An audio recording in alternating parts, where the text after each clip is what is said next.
Senator, let's talk about now Latin America. And there are a lot of countries that are in trouble right now. I'm going to mention the countries, and I want you to tell me what you think about the United States should do. If you are elected president, what do you do regarding those countries? Let's start with Venezuela. Mm-hmm. What do you think you should do with Venezuela if you're elected president? I think Venezuela is a compelling argument for energy independence. I would not sit down with President Hugo Chavez, as Senator Obama said that he would do without precondition, and I would do everything in my power to support democracy and freedom and human rights in Venezuela. As we know, Hugo Chavez is moving towards a autocracy in Venezuela and depriving people of their democratic rights. Do you think that the United States should ignore the comments that Hugo Chavez made every time he talked about the United States?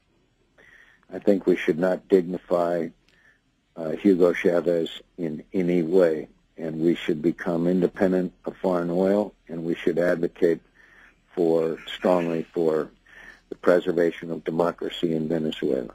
What do you think about Bolivia, the situation that is going on right now there? Mm-hmm. I think it's very similar with Morales as it is with Chavez.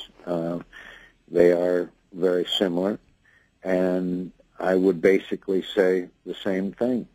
And our advocacy for democracy and human rights throughout the region means we should be paying a lot more attention to the region. We should be supporting President Uribe in Colombia.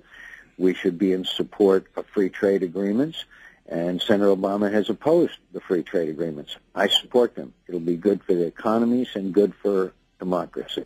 Many people have the feeling, Senator, that Latin America is ignoring Washington. If you're elected president, what do you do to not forget Latin American? Pay more attention. I know the issues. I know the leaders. Senator Obama has never been south of our border in his entire life. I understand, and we'll pay much more attention to the region.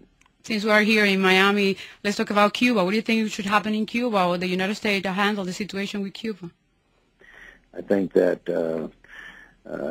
Raul Castro has just shown by refusing humanitarian assistance to his people that he cares more about power than his people, and I think it's very disappointing that he has done so, and we have to maintain our advocacy of free elections, human rights organizations functioning, and emptying the prisons of political prisoners.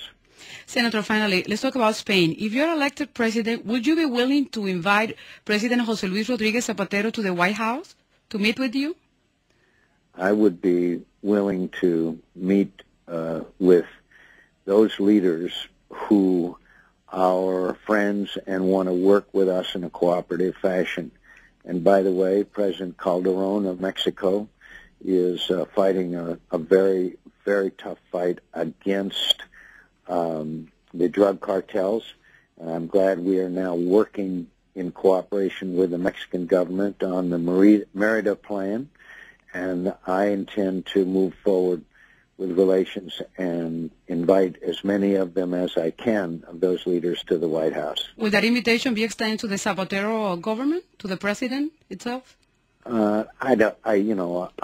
I have to look at the relations and the situations and the priorities, but I can assure you I will establish closer relations with our friends, and I will stand up to those who want to do harm to the United States of America. I know how to do both. So you have to wait and see if he's willing to meet with you, or you be able to do it in the White House? Well, again, I don't. All I can tell you is that I have a clear record of working with leaders in the hemisphere that are friends with us and standing up to those who are not, and that's judged on the basis of the importance of our relationship with Latin America and the entire region. Okay, what about you? I'm talking about the president of Spain. What about me? What? Okay, are you willing to meet with him if you're elected president? I am willing to meet with any leader who is dedicated to the same principles and philosophy that we are for human rights, democracy, and freedom, and I will stand up to those that do not. Finally, Senator, can you say I forgot the word. Say hello to the listeners of Caracol Radio. Thank you to the listeners, and thank you all for being involved in this election, which is one of the most important elections in history. And the state of Florida will probably one of those states that decides the future president of the United States. I'll work hard here. I love the state, and it's wonderful to be back. Okay, thank you very much. Okay, thank you. Thank you, Senator. Thanks again. Bye. Bye-bye.